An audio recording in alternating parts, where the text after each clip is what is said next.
Hey guys, how is it going? Today I'm going to be showing you M1 Finance and why I am slowly going to make the move over to split and do half Robinhood and half M1. I really have enjoyed their platform. I've done a lot of back research. I usually will never enjoy a product unless I do a ton of back research, and from all the back research I've done with M1, I trust it and I really like it. As you guys can see, I have an $8 loss today, a little bit less than 1% loss today. That is because it's the first day of me having my profolio, and I had just had all my stocks bought today. I'll show you guys exactly what I mean. So, these are all the stocks I own. And you can own in M1 partial shares, which is a great option, including for the average consumer who is just getting started in the game and doesn't have the capital that most people have. I'm just having $1,000 in here for right now, purely to play with. I really want to see how it does for a couple of months before I decide to go even harder into this. Now, this partial share ownership is really good, including if, like, let's say you only have $500 and you want to invest in Amazon. Amazon right now is $1,668. Now, that is a hefty sum for a person who does not have a lot. So you can own zero point zero 0.01 of that. I believe it's 0.01. I really have to double check if that's the minimum.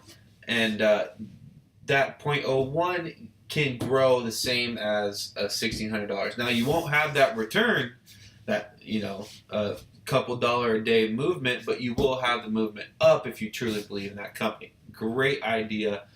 And usually you don't get this with the free platforms, so that's why I really like M1 so far. Now, I'm going to get into this little option up here in a minute, spend. That's one of the biggest driving reasons why I came here. I actually paid for the Spend Pro, and I am just waiting for it to come on live because when that happens, I am very excited for that. But we'll get into that in a little bit. Now, let me go ahead and show you my pie, is what they call it, how I have adjusted it to get my concepts. You guys can see I call this the open mind concept because it's a very, very, very aggressive blend of things. But this is how I this is how I invest. I'm a very aggressive investor. I believe that if you don't have all tanks forward and you're losing ground, a lot of people out there will say, Hayden, you are stupid.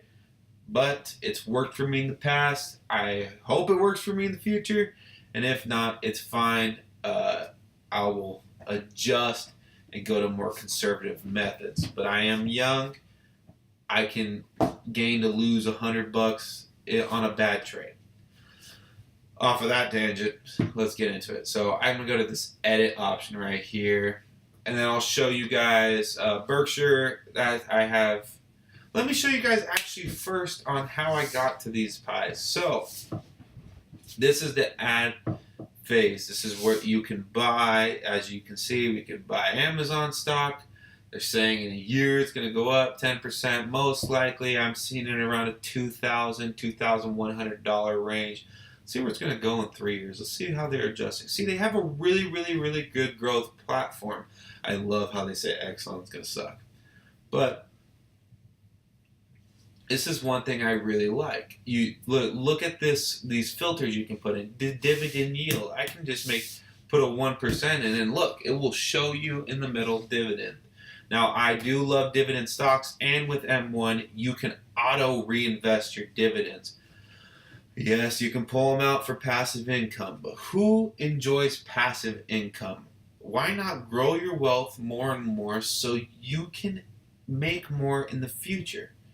Now, a lot of people might not agree with that statement, but I believe a lot of you guys out there can see that if you keep reinvesting your dividends, your $20 a quarter, your $30 a quarter, you can see gains of a lot of money in 5 to 10 years. Because $20, yeah, it's only $20, but $20 invested is gonna be more than just $20. Here's the coolest option about M1, a thing called expert pies. Now they have the general investing, plan for retirement, where you can pick an age that you want to retire, and it's kind of like that whole, it's the Roth IRA without being a Roth IRA. Responsible investments. So these are just for the people who want to have money put away, want to make that 1 to 2%. You can see right here, and also for clean and sound investments. Now, the income earners, I have two things out of this, as you guys can see, and I really like these. These are high dividend options that you can pick. And check this out. So on here, it will show you what its risk level is at, yes. But there's other slices in the pie. And these are applicated over plenty of years of these people having these holdings and kind of getting this understanding of what this is going to do. Shows you it's going to like 3.218 dividend yield, and you only have 5 holdings, which is really cool. And as you guys see, Vanguard dividend appreciation, that's kind of a conservative holding. But they have a bunch of these, the bank's balance sheet, and you can really, on this right-hand side, go to what you're comfortable with, even if you don't understand a single thing about the stock market. And you say, oh, bank balance sheet, it could go up 12%. Oh, 2.6% dividend yield. Cool. Mortgage-backed securities, 7 to 10-year treasury bond. Oh, cool. This is conservative. I can see myself putting money into this.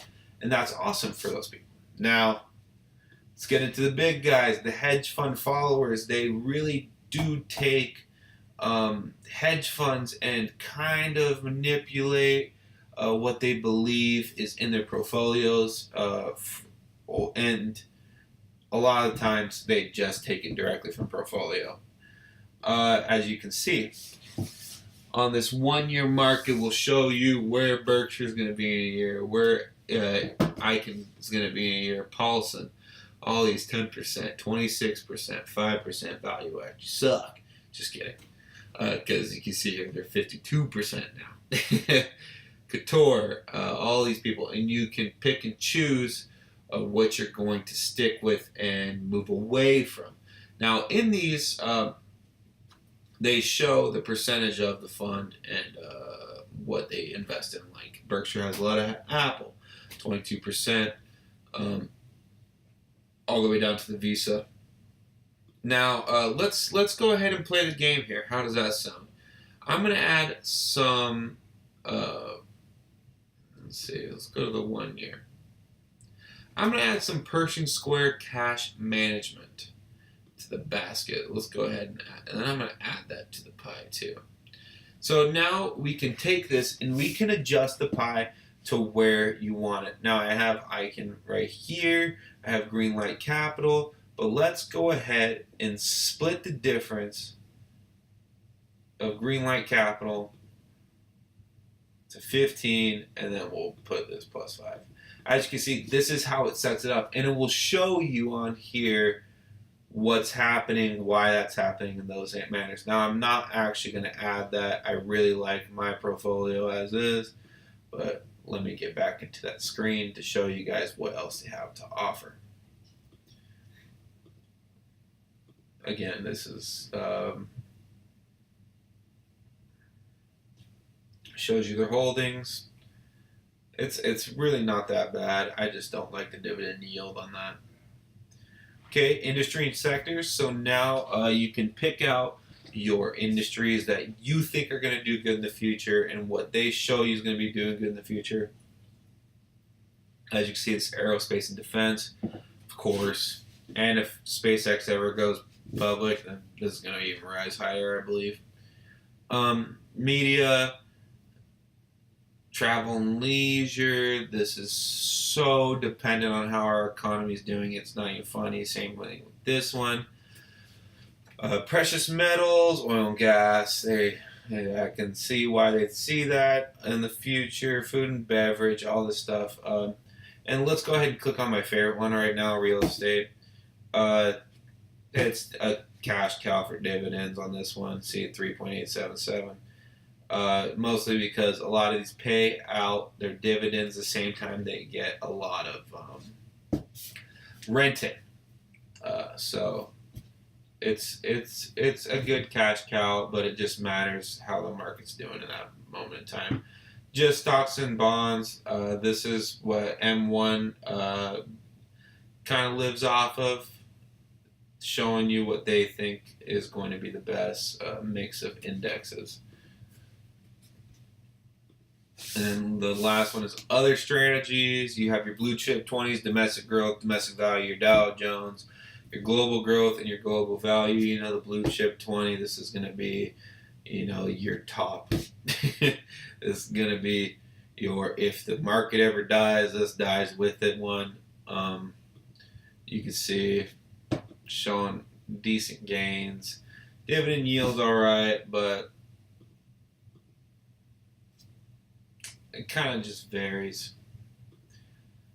So these are the pies that you can pick from and choose and integrate into your own. I have used all expert pies actually because I really like the formables of a lot of these, and that's why I went with a lot of these, like the Global Dividend, Berkshire Hathaway, Greenland Capital. All of these are what I'm going with, and in a month we're going to go ahead and come back and revisit this page, and I'll tell you what I'm going to be doing next, what if I'm going to be switching stuff up, if I'm just going to keep stuff the same, and I'll do this on a monthly basis of an overall picture of what this is. Now let's get into the M1 the M1 spend. Now I have, like I said, purchase, I believe. In the past, I did purchase the M1 Spend Pro debit card. I believe that's what it's called. It's $50 first year, $95 the rest of the year. It's one of the only debit cards in the world that gives cash back with no limits. So it's yes, credit is the way to go. But if you are going to use debit, this 1.5 APY and 1% cash back is kind of pretty good. Now, the ATM fees do suck, but I am excited to see how this thing does. This is definitely a shot at Robinhood, this little FDIC insured, I promise, because everybody knows the Robinhood scandal. But this little chart kind of shows you, but the deeper you get into it, yes, it does have overage fees and overseas transactional fees. That's what you use your credit card for. I'm a big believer in credit cards, including for everyday purchases. So you have your money. It's not your money at that point, but if your card ever gets stolen, it's easier to have that money replaced rather than your own money, because the bank could take a week to replace it, or they'll launch an investigation in some cases, and then now your money's just tied up and you can't repay those bills that week. Rather than a credit card, it's their burden to find out what happened. So, but with this, I really like this debit card, and I really think that they are doing something super interesting that a lot of people aren't. Now, this borrow feature is cool, low interest rates, including if you have the whole services, and they'll really show you. You can. I think it's up to $10,000 you can borrow, and if you need a quick time loan, and they can just pull it straight out of your account. Why not? Research is pretty good. It shows super base information. This is not going to get you $1 million worth of information, but it kind of gives you a overall picture of what the market's doing that day and what's influencing it. I really think that if you're going to do swing trading, week trading, or day trading, you need better news sources than Fortune and CNBC. So, and it will show you what happened during the day and all of that good stuff. And all you guys, I really, really do like M1, and I'm excited to see where it's going to be in a month. If you are interested in using it, use my link in the description. I believe you get $10 off of it. Uh, and let's just take a look, go on with it as is, and it's one of the better concepts I've seen, including that dividend reinvestment and that kind of hands offness that I really like about it. So it was nice talking to you guys, and I will log back on soon. Thank you.